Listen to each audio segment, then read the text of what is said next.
Hey guys, how you doing? You hungry? Good, good. Today I'm going to make for you basil crusted salmon with seared winter spinach and a little bit of sun-dried tomato butter sauce. I'm Chef Eric Rupert and welcome to the Living Kitchen.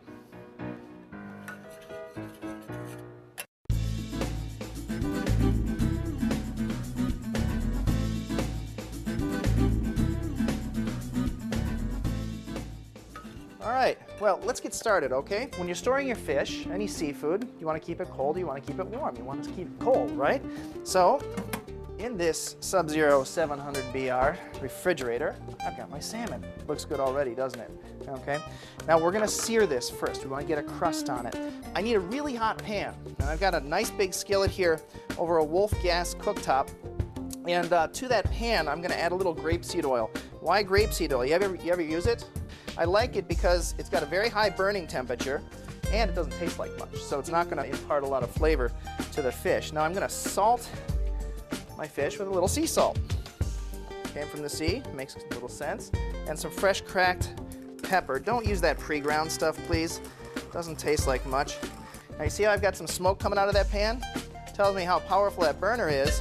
It also tells me that that fish isn't going to stick to the pan. Notice how I put it seasoned side down and I turn it away from me. That way it doesn't splash. Then when I flip it back over, that seasoned side will be up. All right? And there we go. Now guess what I'm going to do with it from here? Nothing. No, really. We want to develop a crust in there, okay? If I mess with it now, it's going to stick and it won't have a chance to develop that crust. In the meantime, I'm going to blanch some basil for the basil pesto that goes on the crust. I put it into some boiling salted water, and you might be thinking, well, why salted water? You'll see how brilliant green the basil stays, especially in the end result in the pesto.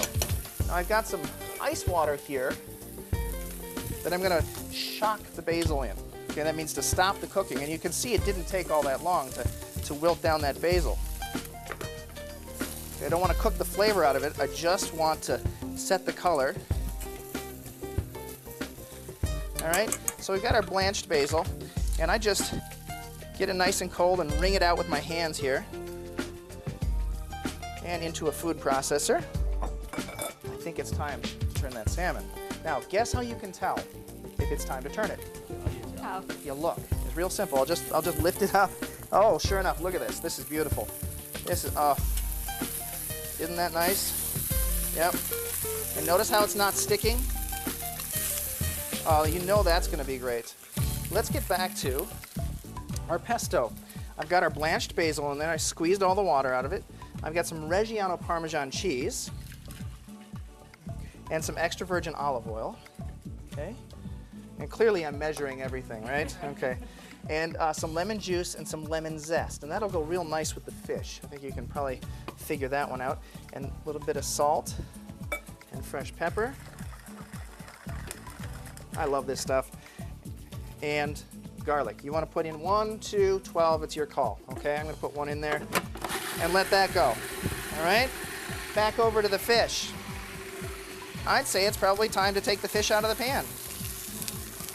I'm going to set it on a baking sheet that's lined with parchment paper. Parchment paper is not to be confused with wax paper, okay? Parchment paper doesn't burn and it doesn't allow the food to stick. Look at that. Remember I told you it was going to be brilliant green? Isn't that beautiful? All right. Now you can put a little bit on, but you know me well enough to know I'm going to put a lot on for you. And you just know that's going to be great. Well, from here, we're demonstrating a classic technique that cooks all over the place use, and that's to go from a cooktop, a cooking surface, into the oven, okay, to finish it off in the oven. Now I've got the Wolf electric wall oven here set in the convection mode at 425 degrees. Now to go with our salmon, we want to sear some spinach. Very hot pan. You see how it smokes like that?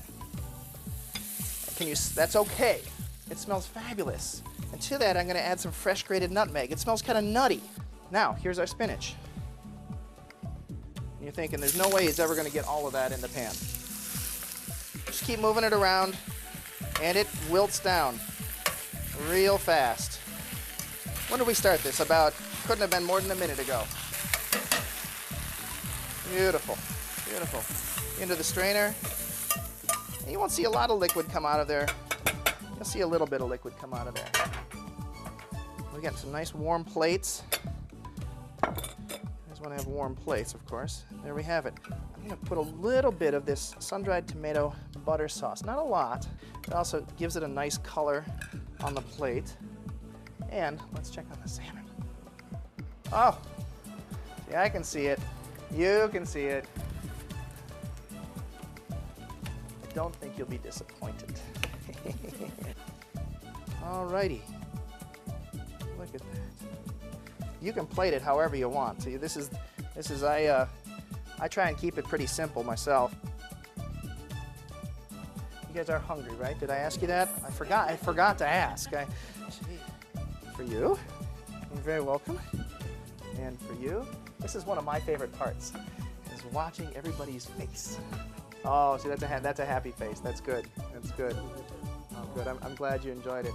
Remember, great tools, simple technique, good ingredients. That's what you get.